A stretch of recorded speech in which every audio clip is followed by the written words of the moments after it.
Hello all, I'm Hes, and I'm going to talk about some of my passions today. Well, one of them is my wife, who's sitting over here.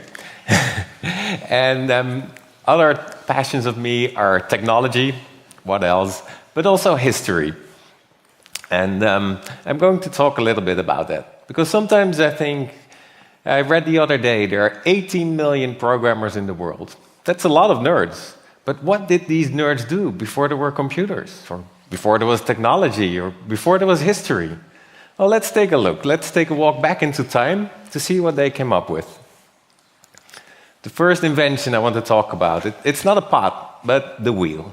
We all know the wheel. It's one of the most famous inventions. We still talk about inventing it, right? Or rather, reinventing the wheel. It's a saying. But look at this pot. It has the first schematic drawing of a wheel and how it actually works together. Because you don't only need a wheel, you need an axis. You need some construction to get it going, maybe a steering wheel. This is a pot that was found in Poland about 6,000 years ago. And as you see, the basic design hasn't changed that much. If you try to build a car from Lego, you would end up with basically the same thing. This is a cart. We streamlined a little bit. We dropped the T, now we call it a car, but mostly the same, right? Okay, another one. We're going a little bit more back in time, and I wanted to talk about the stairs. It seems a pretty obvious invention, right? But if you take a look at this picture, how stairs were invented thousands of years ago in around Egypt, it's basically the same design. And it seems pretty obvious, but if you have stairs, you can do amazing things. You can double your floor space, you can build wine cellars, or even reach for the gods. This is a picture of the ziggurat in Ur, in Mesopotamia. We're going further back in time. You see some knotted stuff here. We just talked about fish nets. The other speaker did.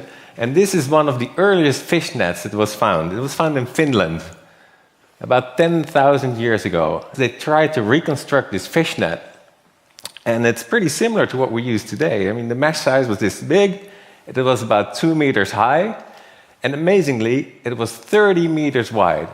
That's a lot. If you go from this wall to that one, that's 15 meters. So it's from this to that and back. And they all had that, like 10,000 years ago. Now you may think, like, okay, this is pretty cool stuff, but, basic. You chisel some stairs, you knot some fishing nets. And these days, we do far more interesting stuff. We do robotics or genetic engineering. Well, what about genetic engineering? Here's a plant. It's called teosinte. It's from Central America. And it's sort of a grass. There's a little kernel in it. One per plant. It's like this big. Some grains you might be able to eat. And about 10,000 years ago, the Mayans started to do started developing it a little bit. And this is what they came up with. Maize, chock full of healthy kernels for food. It's the staple food of the Americas today still. And they didn't stop here. They engineered it in all shapes and sizes. So finally, we come to the end of my talk. It's a small talk. One of the most amazing inventions made by man, one of my favorites, the dog. Domesticated from wild wolves. And dogs really do amazing things when you start thinking about it. One of the most impressive dog stories I heard comes from my wife. She's from Mexico, and she told me the story about some friends that went on holiday to Acapulco. And one of the guys starts swimming in the water when all of a sudden a crocodile enters the bay and starts swimming towards this guy. And they start shouting, like, look out, there's a crocodile. But he doesn't hear it.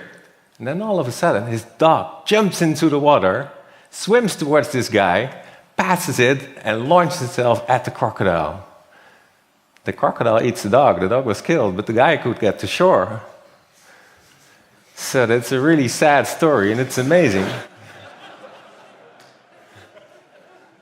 But it made me wonder, something in that brain of that dog told him, I have to sacrifice myself for my master. So our engineers of way back made up some laws, the dog laws, I call them, from more than 14,000 years ago. First, you have to protect your master before anything else. Then obey orders, and then protect yourself. That is a lesser priority. Now we're talking about robotics. Famously, Isaac Asimov, the science fiction writer, wrote down some laws for robots, what they would obey to. They're pretty similar. So next time you think about inventions and think that, we're advanced, but maybe we're still reinventing the wheel after all. Thank you very much.